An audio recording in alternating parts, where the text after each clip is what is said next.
Hi there, and welcome to the Play Therapy Circle. Before we begin, please note this podcast is for informational and educational purposes only. It does not provide therapeutic advice, and listening does not create a client therapist relationship. All views expressed are my own, and any case examples shared have been de identified to protect privacy. If you're seeking personal support, please reach out to a qualified mental health professional in your area. Hi, and welcome to an episode of the Play Therapy Circle. I'm Kylie Ellison, a therapist, clinical supervisor, and play therapy trainer, and I'm so grateful you're here. This podcast is a space for thoughtful, soulful conversations about child-centered therapy, play-based work, and what it means to show up with presence and compassion, both for our clients and for ourselves. Whether you're a seasoned play therapist, a student just starting out, or someone deeply passionate about working with children, you belong here. Hey everyone, and welcome back to the Play Therapy Circle podcast. I'm your host, Kylie Ellison, and I am so glad you are here. Guys, oh my goodness, guys, I am coming to you today with a big episode. I've got some big things that I want to chat about. But first and foremost, how are you guys all doing? How are we doing? How are we traveling this week? I'm recording this on Wednesday, which is kind of growth. We had a busy week last week, so we did a Flashback Friday episode, so I hope you guys enjoyed that. It's the 25th of March, so Easter is around the corner. How is that even possible? I feel like I say that to you guys every week, but we are almost a quarter of the way through the year. For reals, you guys, it is a lot. How are you doing? How are you all looking after each other and yourselves? How are you traveling this week? This is going to be an interesting episode. I felt really called to do this episode today for so many reasons, and this feels a little bit like a therapy session. I'm not going to lie, guys. Let's go on a journey, let's hold hands and make our way to the end together, because I feel like even from just a affect perspective, you guys might be able to pick up, today has been a really heavy day. So I really just wanted to do an episode today because it had been kind of weighing on me the last kind of couple of weeks, and really for some time now, around how do we hold hope in the playroom. This is such a broad and complex topic to unpack, so I'm going to try and do it in this episode. So bear with me and come with me on the journey while we do this. I'm really mindful, and this is part of the reason why I wanted to do this episode, is that we have so many international listeners. So we have incredible listeners in 51 or 52 countries now. So this isn't just Australia specific with this conversation I want to have today, but I really want to acknowledge that there is a lot going on in our world right now. And I just felt that responsibility with so many international listeners that we really, and even just domestically, obviously here in Australia too, wanted to just pause and take a minute.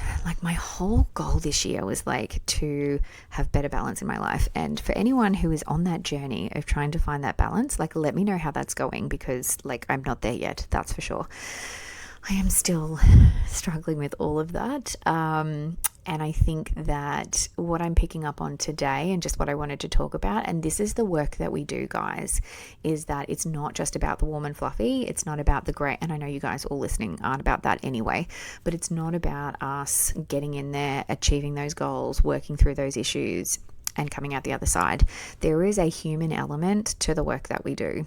And there is a human element in terms of that impact to us as play therapists, and what that means in terms of us holding space and navigating for children and families who are struggling, and our community that is struggling. So I just want to, highlight very broadly. I'm not very clear. I want to make this very non-partisan. This is not about kind of a political episode at all. This is mental health. I want to just acknowledge the significant level of anxiety in our community and in our world right now, and the instability that exists. And for many of us who have navigated obviously COVID and what that looked like back in 2020 and 2022, I'm just noticing online, and especially on social media, just kind of the panic and the anxiety for many in our communities. And for us as play therapists, we are kind of on the front line of helping children and families to navigate that, not only ourselves, but for our clients and our families too. So I just really want to acknowledge, I guess, kind of the heaviness collectively that we're all feeling right now. So if you've been feeling a little bit off or not really understanding, I guess, why, and this again is not mental health advice at all, you guys. We put that caveat at the start of this podcast. If you are having a tough time, please reach out to your local services and your local organisations, because it's always important to have that chance and that opportunity to access mental health support. But I just want to, I guess, highlight, I'm that person, you guys. We were only talking about this earlier in another forum where we were talking about just naming kind of the elephants in the room, naming those things that certainly from a psychodynamic lens we talk about in terms of that transference and countertransference, the projective identification theory, all of those things that go into our psychodynamic lens. Part of that is noticing and naming the uncomfortable, right, in that conscious and unconscious mind. So I just wanted to, if anyone's been feeling that way, kind of highlight that, notice that, acknowledge that, because that's what we do in the playroom, right? Everything that I do in child-centered play therapy, I then apply to many of those other settings in my life. And one of them is this community collective anxiety and instability that everyone's feeling. And I think that that's really important to name and acknowledge, so that we feel like we're less alone in this space, which is exactly what we try and do in the playroom as well. So I definitely I felt really called to do this episode just to kind of put this out there, and I'm very keen for people to kind of share their reflections, or I guess their kind of feedback to us about this, because I always want to make sure it's useful and helpful for everyone. And there's so many avenues for support. So this definitely isn't kind of an episode around, tips for self-care or what you should and shouldn't do. I just want to have a conversation around the responsibility and the work that we do in showing up each and every day in the playroom for the children and families that we support, and how we do that as play therapists. So this episode is for you. It's for you as play therapists, not just your clients in this space. So what are we kind of seeing, I guess, around how the world comes into the playroom? So one of the things that I've been having conversations with a few families recently is about this idea that children are very attuned to adults. And I don't say that in a way that I in any way want any parent to feel a certain way. That's definitely not the case. It's really about just normalizing that kids are way smarter than we give them credit for. And they will pick up on, I guess, from an attunement perspective, if we are feeling that anxiety or stress ourselves as parents. And certainly as a parent myself, like I'm telling you, we've been having conversations in our family about, kind of the state of the world and what that looks like. And I've been doing that purposefully, not in a sense of trying to scare my kids or increase anxiety, but I want to normalize those conversations around how we as a family are going to navigate that. And I found myself over the weekend talking to my kids about locus of control, because, they're kids that have had a therapist for a mother. So they're going to talk about locus of control before they talk about other things in their lives, because they've just had too much of those concepts spoken about in our family, because I'm a therapist, so that's what I do. So talking about what's within our circle of influence and what's outside. And that absolutely has been a big part of helping us as a family to regulate and be able to just kind of take day by day at the moment as well, with everything that's happening in the world. So research obviously shows that children pick up on parental anxiety, community stress. They're going to pick up on that too, and that collective mood when they're not necessarily told directly about what's happening. They're very attuned to what's happening more sort of holistically. So this isn't a failure of adults or parents trying to protect their kids. It's that part of their nervous system. So we're kind of talking about the neuroscience here as well, that they are wired to track the emotional states of their caregivers. That's how they are connected to us. So it then brings back to us as parents what's within our circle of influence and what's outside, around how we can kind of, I guess, hopefully be able to regulate and kind of support our emotional needs. But I also want to acknowledge that in this kind of level of uncertainty, that's a really big ask for us as parents and as play therapists, because now we're also in that responsibility of connecting with kids in the playroom as a play therapist.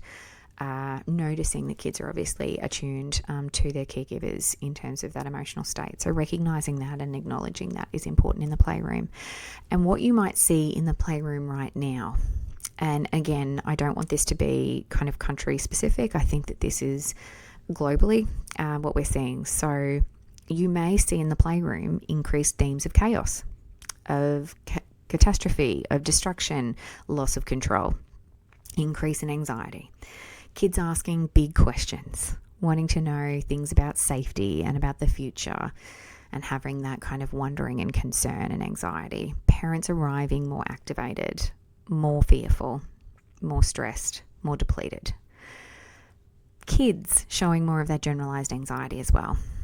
So this is some of the ways that it may be showing up in your playroom. There is so many complexities to all of the children that we work with, right? So that is not case specific in any way. This is definitely more holistically that I want to kind of plant the seed and start that conversation. As I said, the playroom in this context especially, becomes even more important. Play therapy is something that is available to kids to be able to process these big feelings during this time. So for many children, the CCPT sessions may be the most regulated, consistent, and safe space in their entire week. That is such a huge responsibility, right? To feel that sense of what I offer in this space. And I'm sitting, for those of you not watching YouTube and listening via podcasts, I'm just looking at this room as I'm saying that, because my room is, my safe space. I love it. It is pink, of course, because I love pink. And so I certainly have it as a welcoming space for kids. That's always the intention, but it offers that space for me as well. I have these pink mellow mats that I'm sitting on the floor. You guys can't see in the video, but that really does help ground me, help feel connected myself. And I need to be able to do that to serve the children I see in the playroom. So I feel that responsibility, but it's also about creating that space that we can both work in and both be able to regulate in, for sure. And also obviously for us as play therapists, having that unconditional positive regard. It's not just therapeutic, it's, across the world right now in terms of, what we're seeing is challenges around that. So us being able to bring that to the playroom and bring that to that experience of the child each and every time we see them is so powerful and so important. And yet as play therapists, we are not bulletproof. We're not able to, I guess, weather any of the storms. We are human as well, and we are absorbing the same world that the children are living in, right?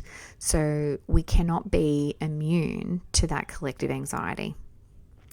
And the question is not whether it affects us, it's what we do with it that I'm really kind of mulling over and thinking through at the moment. So I want to normalize that, not in the sense of that it should be normal, but more that what everyone is going through right now as a collective and as a play therapy community, what we are absorbing, and then I guess having the tools to be able to pivot, to be able to use this in a way that's going to help support the families that we work with.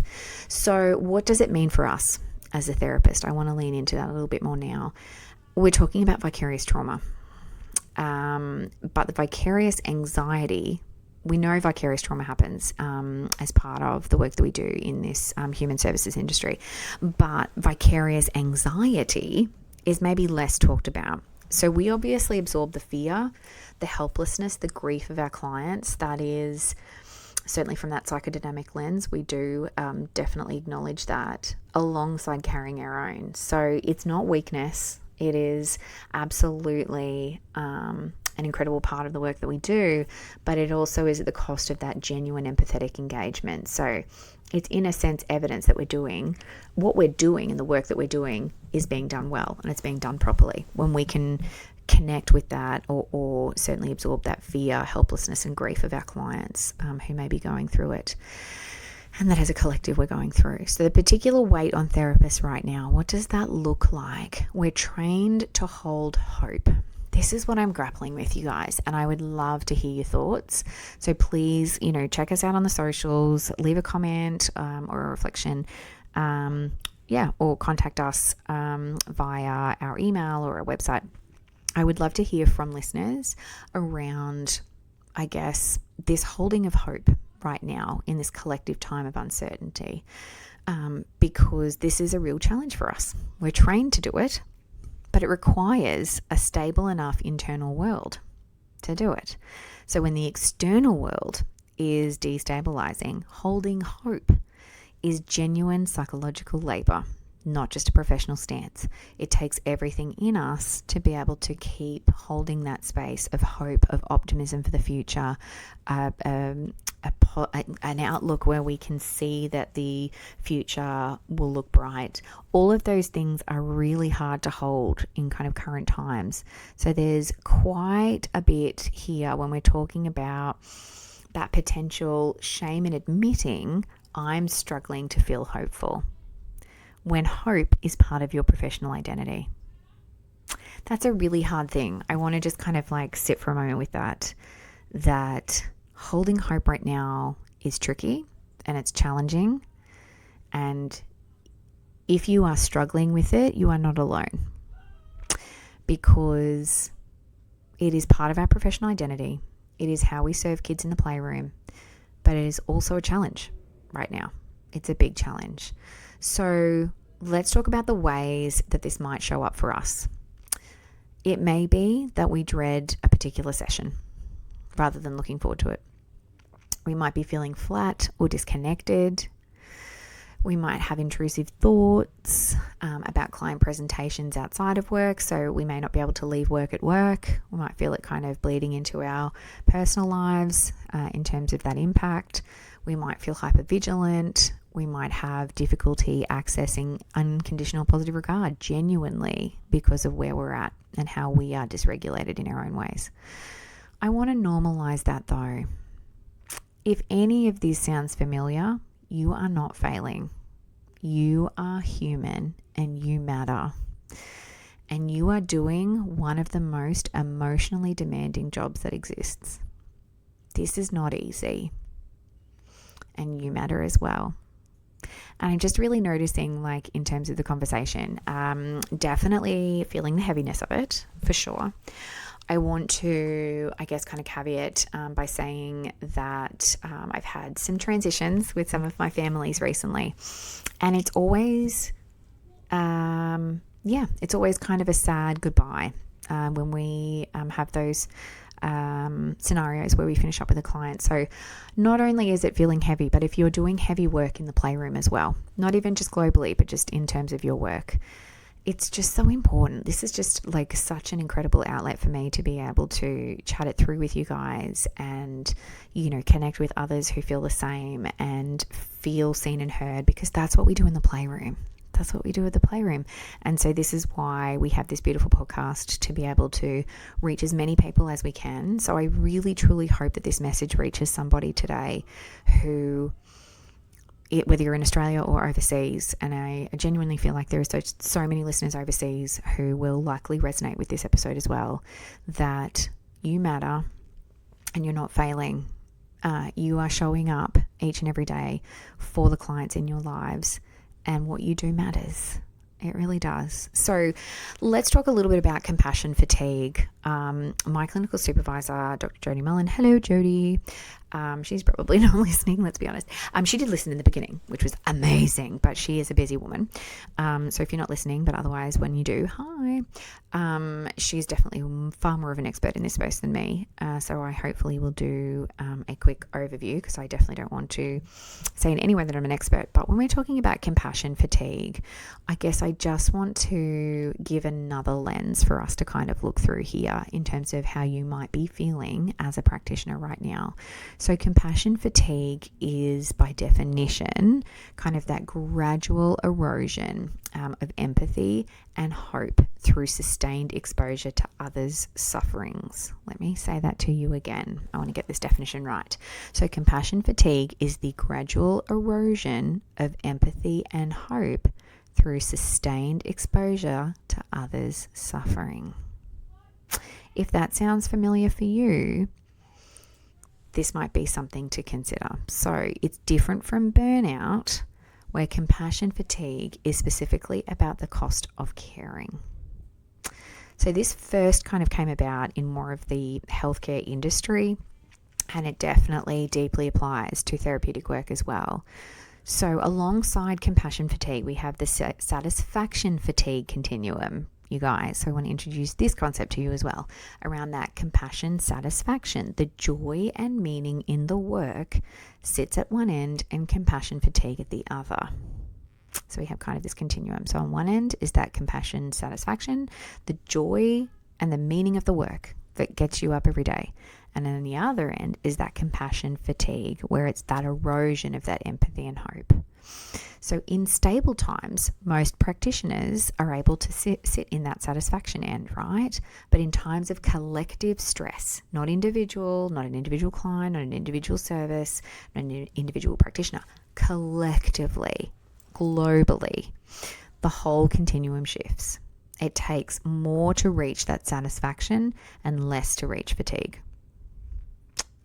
So this may be part of your experience right now. So I'm really trying to reach those practitioners out there who are in the trenches, who are working with families, who are feeling that compassion fatigue from that erosion of that empathy and hope because of so much suffering, not only locally but globally as well. So what do those signs look like, and what's important for you to take notice of that's different to just being tired? So persistent numbness, emotional numbness. That's something to really kind of notice and be kind to yourselves about if you're noticing it in your life. Difficulty being present in sessions over multiple weeks. So it's not just kind of 1 week or 1 day of a bad day, but it's across the board. Difficulty being present and that loss of meaning or purpose when you are present in the room. That loss of meaning and purpose. Physical symptoms, obviously that goes without saying. So sleep disruptions, not feeling like you want to eat, loss of appetite, somatic tension. I often, when I notice that it's really kind of building for me, I'll feel kind of sore in the back of my neck. You might clench your jaw. You might feel like you've got that really kind of like ongoing tiredness, chronic fatigue kind of level. So not being able to get to sleep, all of those things, right? Or cynicism or hopelessness about the impact of what you're doing as well. When you're feeling that way, it's not a character flaw. It's not something about you personally, although it is really important that it's an indicator of your system under pressure here. And it's kind of a little bit like the analogy of like a car. We need to kind of check the engine. We need to kind of get, that support, get that access to services and resources to help us kind of get us back on the road, get us back into feeling like we are coping better again. And I really feel like with mental health and vicarious trauma and compassion fatigue and all of those things that we talk about in the Playroom, it's never going to be perfect. Right? We're never going to have like a whole year where everything's just like, and some people do. Like, I need to be upbeat about this, right? I'm like second guessing myself as I'm saying this. That there are people that will have an incredible year this year, and I am absolutely, genuinely, truly happy for them, because I think that that's important, that we celebrate our wins and we celebrate the good times and we enjoy the good times. But what is life really like for each and every one of us? There's good days and bad days. So it's not always going to be amazing. But at the same time, if it's persistent and it's over a long period of time, that's so important for us to certainly access our own support as practitioners to make sure that we can be those great and best versions of ourselves in the playroom to help with that emotional regulation, co-regulation, and all of those good things we do each and every day. So unconditional positive regard lives everywhere, right? So it doesn't just live with our clients, it needs to happen with us as well. I don't know if that landed for anyone. Unconditional positive regard for ourselves as well as our clients. Ooh, and what do we do when we do that with clients? We have that non-judgmental acceptance. And that's what we need to give ourselves right now as well, to be able to kind of navigate whatever it is that's up ahead for us. So what are the ways that we can support ourselves so we can hold hope? The real kind of practical ways we can support each other. Supervision, clinical supervision, you guys. We need to do it. We need to access it. It's a non-negotiable. Not just case supervision either. Supervision that holds you, not just the cases. That's like the true definition of clinical supervision, right? Is the holistic person, not just the clients that we serve. A space where you can say, I'm struggling to feel hope right now, and be heard without any judgment, because that's what clinical supervision is all about, right? Oh, if your current supervision doesn't offer this, it's definitely important to find that space where you can talk through how you're feeling and receive that acceptance and non-judgment in return, because that's so important to keep us sustained. Regular supervision, you guys. Make sure it's a priority and a non-negotiable. Your community, you're not meant to carry this alone. 100%. Connect with other practitioners in this space who understand what you're doing.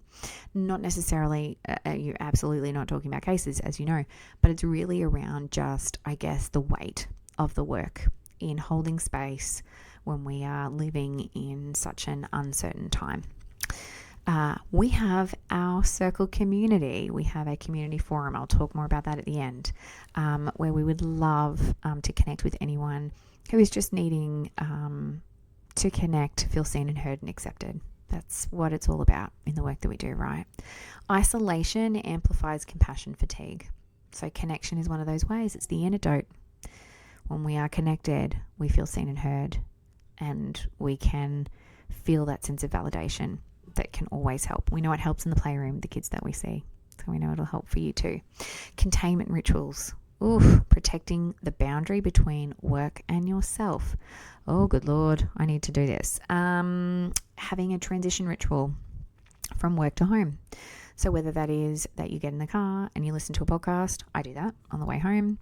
So that then you can kind of shift the gears. I have a ritual this year where I then go home and sit with my family and make dinner and get updates on the day and just connect with our kids, and we sit around at the dinner table together. So we talk about the best part of our day. We have done that every day, every night since the kids were like as old as they could talk.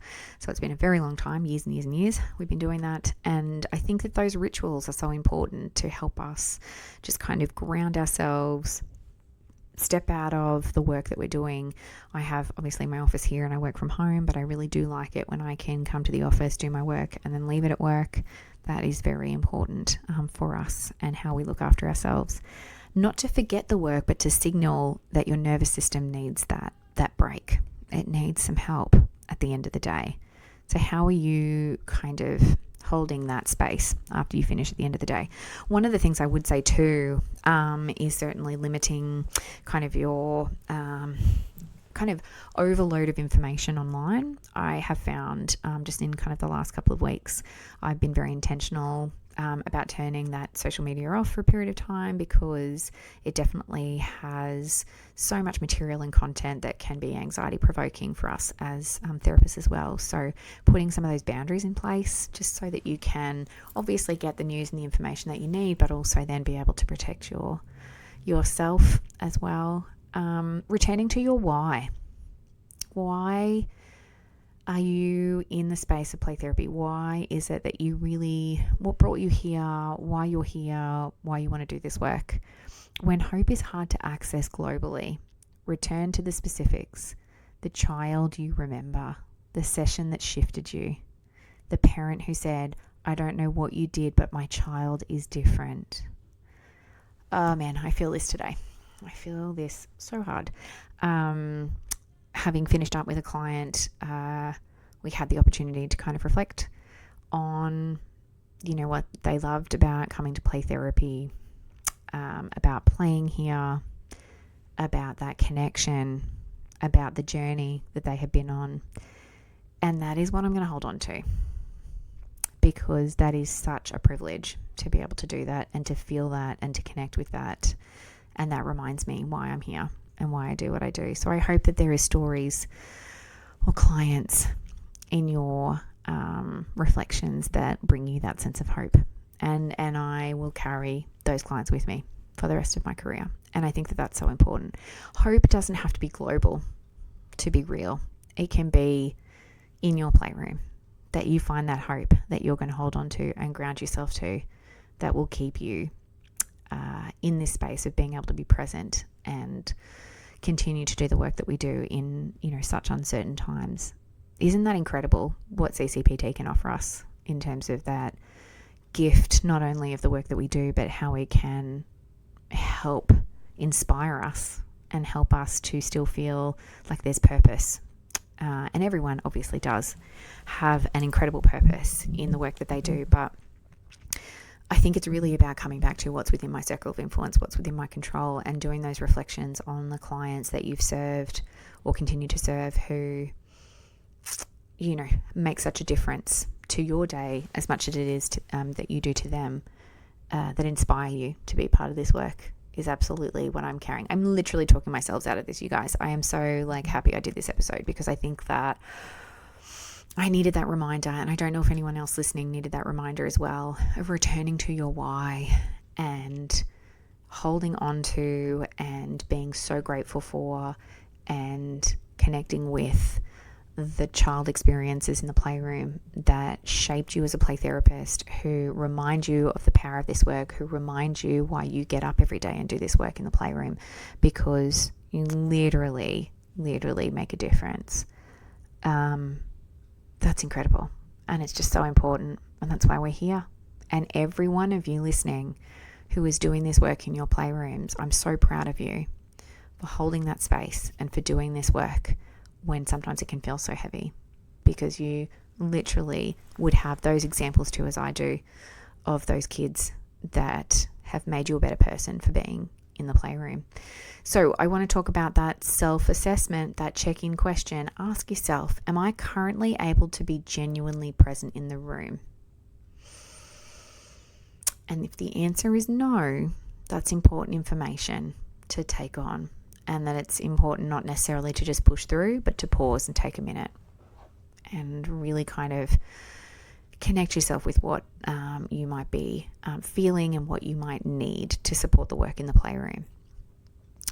So this has been a different vibe of an episode, you guys. Not the warm and fuzzies that we normally do. Not that it's always warm and fuzzies, but I hope that this has been helpful in starting a conversation for those of you listening, working in this space, to be able to just notice, how are you doing? I started the conversation saying that, and I'm going to say it at the end as well. How are you doing? How are you feeling? Are you able to be present in the playroom? And if it's a no, there's so many things we've just talked about in terms of ways that you can support yourself and reach out to others, because that's really important too. It's really important to feel supported, to feel connected, to feel validated and heard, but also never kind of forget, I guess, those lessons and those imprints that kids leave on us for the better, to help keep us inspired and remind us why we're here every day in the playroom. That is absolutely my motivation and my reason for why I keep showing up every day. This is really important, you guys. In a time when so much feels like it's outside of our control, that therapeutic relationship is one of those most amazing acts of hope that can exist right now for the children and families that we serve. You showing up, regulated, present, and believing in that child's capacity to heal is not small, you guys. It's absolutely everything right now. What you do matters, and you matter as well. So I would invite you this week to notice the little things, take those breaks, celebrate the wins when you see them, firsts in the playroom, noticing when you've been able to stop and pause and regulate yourself, when you've been able to take some time for you to look after yourself alongside the work that you do. Let those be enough right now. Let those things be enough for you. So, if this episode has been helpful for you, I'd love for you to share this. I want to get this message out to our community, not only in Australia, but globally, of course. So let's get the word out there. Let's share this podcast and the play therapy love and our CCPT love that we want to share to everyone. So I hope that this connects with somebody new today, or to those of you who listen every week. Thank you so much for your support. It genuinely means so much. And I just love hearing all of the feedback of how helpful people have found the episode, which I'm so glad is the case. And before I go, if you are looking for a community, we've got you. We have a free Circle subscription, our community subscription level, that we would love you to connect with. Our subscription service has a community forum where you can connect with others for free and, just find your tribe, your CCPT community. So we'd love you to join us and check it all out. So the link will be in our show notes if you would like to connect with me and others in this CCPT space and just feel seen and heard, but also validated, because what you do matters, as I said. I can't say that enough. I literally want to put that on a t-shirt, you guys. I'm not even kidding. I've got so many t-shirt ideas at this point. I just have to find out if it's actually a thing that I can do. Truly. I want to leave you guys with this kind of thought around how are you going to show up for yourself this week? And I think for me, it's probably just about maybe being a little bit slower, because I like to live at, very fast pace. I can't even say it right, you guys. Fast-paced life. I'm constantly, new ideas and things and projects on the go. But I think that it's important to look after ourselves.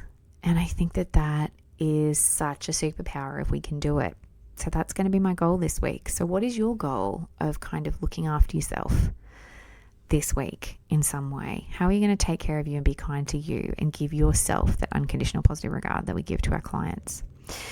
Hey, thank you for being here. Take care of yourselves and each other. There'll be another episode next week. There will be an episode next week, and then we've got the Easter break for a week. So you might notice from time to time, we will have a Flashback Friday episode if I've had a massive week and haven't had a chance to do the podcast. April, like I said, we have a week of Easter break. But May, I am on the road, you guys. So all of the things, I'm going to be doing all of the traveling in May. So we'll be on the road for our episodes in May. But we will definitely have an episode next week. So thank you so much for listening. I'm going to wrap this up. I'm going to head back into work. Please, as always, look after yourselves. I'm so proud of each of you. Thank you for the work that you do in your community. I'm sending all of my love to everyone listening across the globe. We've got this, you guys. We've got this. We're here and we're serving each day in the playroom doing CCPT, and that's what matters. Take care of yourselves and each other, and I will see you guys next week. Bye. Thank you so much for being here for another episode of the Play Therapy Circle.